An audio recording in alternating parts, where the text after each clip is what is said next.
All right, so we are diving into Premier League match reports this week. Yeah, from the weekend. The weekend, December 23rd, 2024. To be exact. To be exact. Yeah. And let me tell you, this is a weekend for the books. Oh, it really was. Yeah. Some massive upsets, movement at the top of the table you wouldn't believe, and individual performances that'll be talked about for seasons to come. Okay, so remember how last time we were talking about if it was going to be like a close title race? Mm-hmm. This weekend threw a wrench into things. It absolutely did. Let's start at the top. Okay. Liverpool just put on a clinic, dismantling Tottenham 6-3. 6-3. You don't see scorelines like that every day. No. Especially not against a team like Tottenham. No. And Mo Salah? Oh, my God. What can you even say at this point? I know. 2 goals and 2 assists. Unbelievable. The man is unstoppable. He's actually the first player ever to hit double digits for both goals and assists before Christmas. Really? In the Premier League.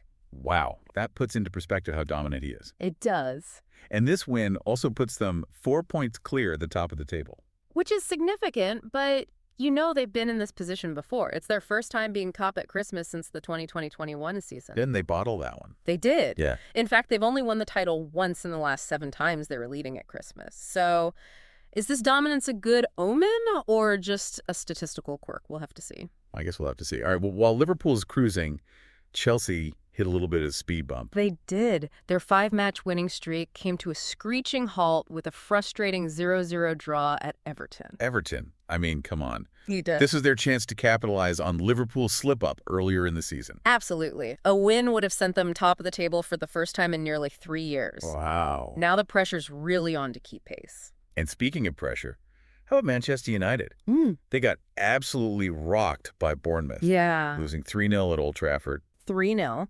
And it's their second consecutive loss at Old Trafford with that exact scoreline. Really? You almost never see a result like that, especially against a team that many had pegged as a relegation contender. It's a testament to how well-drilled Bournemouth are tactically and how much they've improved under their new manager. Right. And for Manchester United, it's a new low. For the first time in Premier League history, they will be in the bottom half of the table at Christmas. Oh, wow. Yeah. So we've got Liverpool flying high. Yeah. Chelsea stumbling. Uh-huh. And Manchester United in free fall. If you thought those were surprising, wait till you hear about what happened with Manchester City. Oh, yeah. The defending champs had a rough one as well, losing 2-1 to Aston Villa. Aston Villa. And get this, the game-winning goal was scored by none other than Morgan Rogers, a former Man City player. Oh, wow. I know, right? It's like a classic revenge story, right? Yeah. Rogers was actually the catalyst for Villa's success that entire match. Yeah. 1 goal, 1 assist, and he was a constant thorn in City's side. This loss drops Man City to 6th place, 9 points off the lead. They've now lost 4 straightaway games. It's their worst run under Guardiola. It is. Clearly something's not clicking for them on the road. Yeah. Their usually rock-solid defense has been shaky, especially without Ederson and Ruben Dias. Especially without them. So while the top of the table is experiencing some serious turbulence, the relegation battle is heating up as well. It is. Let's start with Wolves. Okay. They just pulled off a huge upset, winning 3-0 against Leicester. Under their new coach, Vitor Pereira. Oh, right. It's actually Wolves' first top-flight win ever at King Power Stadium. Wow, so they've never won there before. Never. And they did it in dominant fashion, too. They were all over Leicester from the first whistle. Oh, yeah. What's interesting here is that Wolves have now scored 3 or more goals twice this season away from home. Away from home. Which they've never done before. Never done that before. It's a real testament to how Pereira has them playing. This win moves them up to 18th place, just 2 points behind Leicester. So there's still hope for them to escape the drop. Absolutely. And speaking of escaping the drop, Southampton managed a hard-fought 0-0 draw against Fulham. So they got a point. Yeah, and a clean sheet. Their first clean sheet since their draw with Brighton last month. And incredibly, they are the first team to stop Fulham from scoring at Craven Cottage this season. Okay, but here's where it gets interesting. Okay. New Southampton manager Ivan Juric was in the stands, Really? scouting his future team. What do you make of that? Interesting. It certainly adds another layer of intrigue to the relegation battle, doesn't it? We'll have to wait and see what Juric has in store for Southampton, but it's clear that he's already thinking about how to keep them up. All right, so we've covered the top of the table and the relegation battle. But this weekend was also marked by some incredible individual performances. Oh, yeah. Let's start with Alexander Isak, who scored a hat-trick to lead Newcastle to a 4-0 win over Ipswich. He's only the second Swedish player ever to score a Premier League hat-trick. Really? And to top it off, his first goal came after just 25 seconds, the fastest away goal in Newcastle's Premier League history. Wow. He was on fire that match. Sounds like it. And Newcastle are on a roll, too. That was their second consecutive 4-0 win. While Isak was on fire, Gabriel Jesus finally emerged from a long scoring drought. He did. It was like he was back to his old self, scoring twice in Arsenal's 5-1 demolition of Crystal Palace. It's like playing Palace is the cure for any goal-scoring blues. That's right, because this comes right after his hat-trick against Palace midweek in the EFL Cup. Oh, yeah, I forgot about that. Yeah. What a week for him. And for Arsenal, they are now unbeaten in London derbies for an entire calendar year. The last time that happened was Chelsea in 2005. London is red. It is. And finally, let's not forget Mohamed Kudus, who scored a crucial equalizer in West Ham's 1-1 draw with Brighton. Right. Despite Kudus' heroics and an incredible late save from West Ham's goalkeeper, they still haven't beaten Brighton at home in 8 Premier League attempts. Wow. But Brighton's winless streak is now up to 5 games, though. So it seems like even the most consistent teams can hit a rough patch. You can. This weekend really did have it all. Blowouts, upsets, individual brilliance, and even a bit of drama. Yeah. It's safe to say that this title race is far from over. Not even close. And with the January transfer window just around the corner, things could get even more interesting. Oh, new players, new tactics, and a whole lot of drama. Now, remember all the surprising results we talked about earlier? Well, they lead us to an interesting question. With Manchester United in the bottom half of the table and Bournemouth all the way up in 5th, is this the most unpredictable Premier League season ever? It's certainly shaping up that way. I mean, who could have predicted any of this at the start of the season? We had pundits saying, Man U was a lock for top 4, and look at them now. It just shows how quickly things can change in this league. 1 minute you're on top of the world, the next you're fighting for your life. Exactly. And we're going to talk about the tactical side of things, too. Some of the approaches we saw this weekend were fascinating. Let's start with Liverpool. Okay. That counter-attacking display against Tottenham was like something out of a textbook. It was ruthless. Yeah. Every time Tottenham lost possession, it felt like Liverpool was instantly on the attack. Yeah. And usually with numbers. Salah and Szoboszlai were a nightmare for Tottenham's backline, and exploiting that high line with their pace and precision.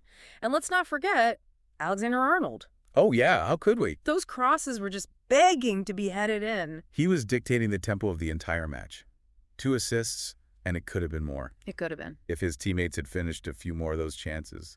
What about Chelsea? They seemed to have all the possession against Everton, but couldn't break them down. That's the thing about possession. Right. It doesn't mean much if you can't do anything with it. Yeah.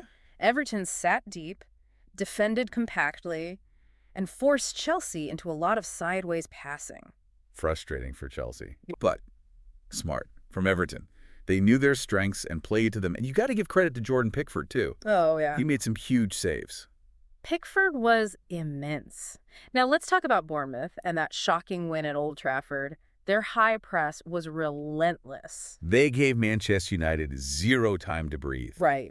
Every time a United player got the ball, there were 2 or 3 Bournemouth players on them in an instant. It was suffocating. It was suffocating. They forced error after error and then capitalized clinically. And speaking of clinical, how about that penalty from Justin Kluivert? Ice in his veins. He has become one of the most dependable penalty takers in the league. But it wasn't just the individual moments. Bournemouth's team effort was fantastic. It was. It was a masterclass in how to upset a top team on the road. Couldn't have said it better myself. And speaking of tactical masterclasses, let's talk about Aston Villa dismantling Manchester City. They seem to have Guardiola's number. They absolutely did. It was all about denying City space and hitting them on the counter. Right. And as we talked about earlier, Morgan Rogers was the key to it all. Returning to face his former club, and he put on a show, his performance really highlighted a key weakness for City. When teams can transition quickly from defense to attack, they struggle. They just couldn't cope with Villa's speed on the break. And their defense, which is usually so solid, looked shaky without Ederson and Ruben Dias. Injuries are taking their toll. Yeah. City is still a force to be reckoned with, but there are cracks in the armor now, and other teams are starting to figure out how to exploit them. Okay, so we've talked about tactics, but what about the individual performances beyond just the goals? We've already touched on Salah and Rogers, but were there any others that really jumped out at you? You know, watching Alexander Isak for Newcastle, it feels like he's finally hitting his stride. That hat trick wasn't a fluke. He was involved in everything they did in the attacking third. Yeah, you could tell his confidence was sky high, right, which is understandable when you're scoring goals for fun like that. Yeah. And it's not just the goals. His movement, his passing, his hold-up play, it was all top-notch. I'm really excited to see how he develops over the next few seasons. Me too. He's got the potential to be one of the best strikers in the league. And then there's Gabriel Jesus. Remember how he was struggling earlier in the season? Well, those 5 goals in 2 games against Crystal Palace seem to have revitalized him. It was like a weight had been lifted off his shoulders. He was making those runs in behind the defense. His link-up play was sharp, and his finishing was back to its best. If he can stay healthy and maintain this form, Arsenal are going to be a real threat. Absolutely. They already look like a completely different team going forward. And speaking of teams that have been transformed, how about Wolves under Vitor Pereira? They look like a team reborn. Yeah. It's not just about the results. It's the way they're playing. They're confident, organized, and dangerous going forward. Pereira deserves a lot of credit for the turnaround. He's implemented his system quickly, and the players have bought into it. It's amazing what a change in manager can do. It is. So, from tactical innovations to individual brilliance, this weekend had it all. And it's got me thinking, with all this unpredictability, all these twists and turns, is this the most exciting Premier League season we've seen in years? It's definitely up there. Yeah. And we're only halfway through. Imagine what the second half of the season holds. It could be absolute chaos. And don't forget, the no. January transfer window is right around the corner. That's right. Yeah. Teams are going to be wheeling and dealing, Right. trying to address those weaknesses that we were just talking about. Exactly. We could see some big money moves that shake things up even further. For sure. It'll be fascinating to see who splashes the cash. Right. And who plays it safe. Okay, so speaking of fascinating, Okay. the festive fixtures are almost here. Boxing Day Oh, yeah? is always a highlight of the season. It's nonstop football, and it's always crucial. Those matches can really make or break a team's campaign.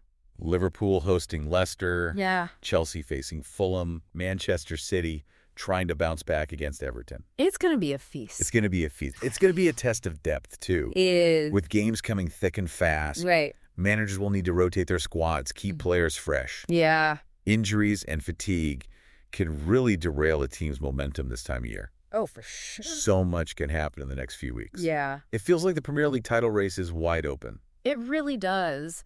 Can Liverpool maintain their lead and finally claim that title? Will Chelsea rediscover their scoring touch? Can Arsenal keep this momentum going with a revitalized Gabriel Jesus? And what about Manchester United? Right. Can they climb out of this hole and salvage their season? Is there any chance they can claw their way back into the top 4? It's going to be an uphill battle for them, that's for sure. But as we've seen this weekend, anything is possible in this league. Which is what makes it so great. Right. You just never know what's going to happen next. Yeah.